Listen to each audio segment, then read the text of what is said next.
कथनी नहीं, करनी करो। देशभक्त सर सयाजीराव गायकवाड़ के सभापतित्व में एक विशाल सभा का आयोजन किया गया।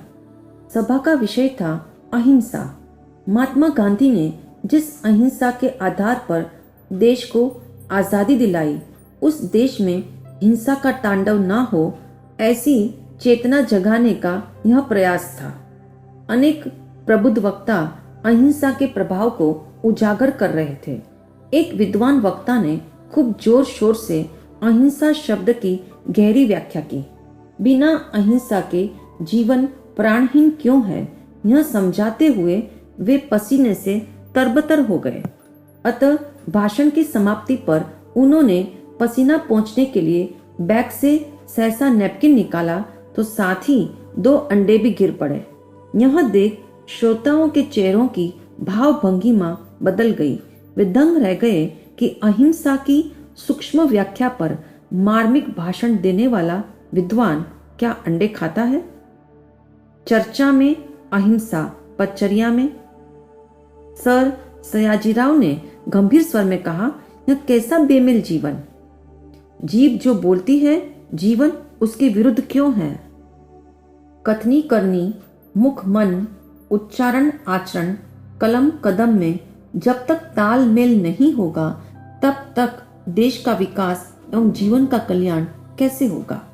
कथनी और करनी का भेद मानव स्वभाव की दुर्बलता है। कहा भी है, जो स्वयं आचरण नहीं करते वे अज्ञानी बने हुए चिलपों करते हैं और गायों के समूह में गधे की भांति रेंकते हैं। जबान और जीवन के बीच की खाई को पाटने के लिए जीभ से कथित कथन को जीवन में भी लाना होगा। बिना दीपक, तेल और बाती के कोरी बातों से अंधेरा दूर नहीं होगा। सबको यथाशक्ति, यथासंभव और यथाशीघ्र कथनी को करनी तक पहुंचाना होगा। ख्याल रहे, जीभ की आवाज सिर्फ कानों तक पहुंचती है, किंतु जीवन जब बोलता है तो आवाज कानों को पार करती हुई हृदय तक पहुंच जाती है, क्योंकि जीवन की आवाज चिरंजीवी होती है। यही कारण है जो मात्र जिह्वा से बोलते हैं उनका खास प्रभाव नहीं पड़ता। ज्ञानी का जीवन बोलता है, अतः उनकी आवाज आज भी प्रतिध्वनित है। यह कैसा परिहास है। पाप के क्षेत्र में व्यक्ति जो करता है वह कहता नहीं, धर्म के क्षेत्र में व्यक्ति जो कहता है वह करता नहीं। स्पष्ट है, पाप करते हुए मन डरता नहीं, किंतु कहते हुए हिचकिचाता है। जैसे चोरी करने वाला वस्तुओं को चुराने की हिम्मत रखता है, किंतु अपने पाप को कहने में घबराता है।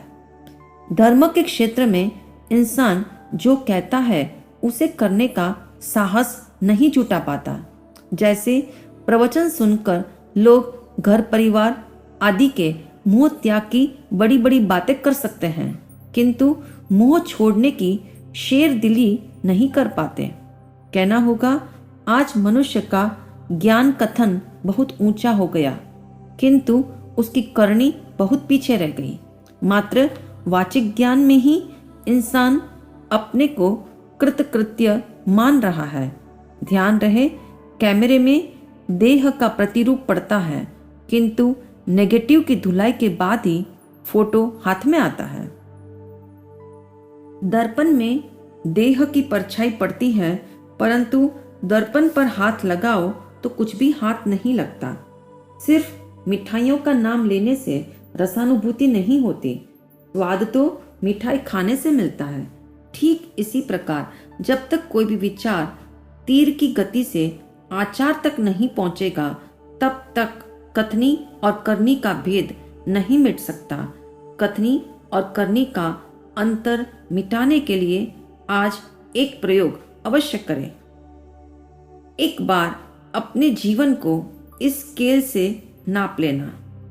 जैसा तू बोलता है वैसा तू लिख, जैसा तू लिखता है वैसा तू दिख।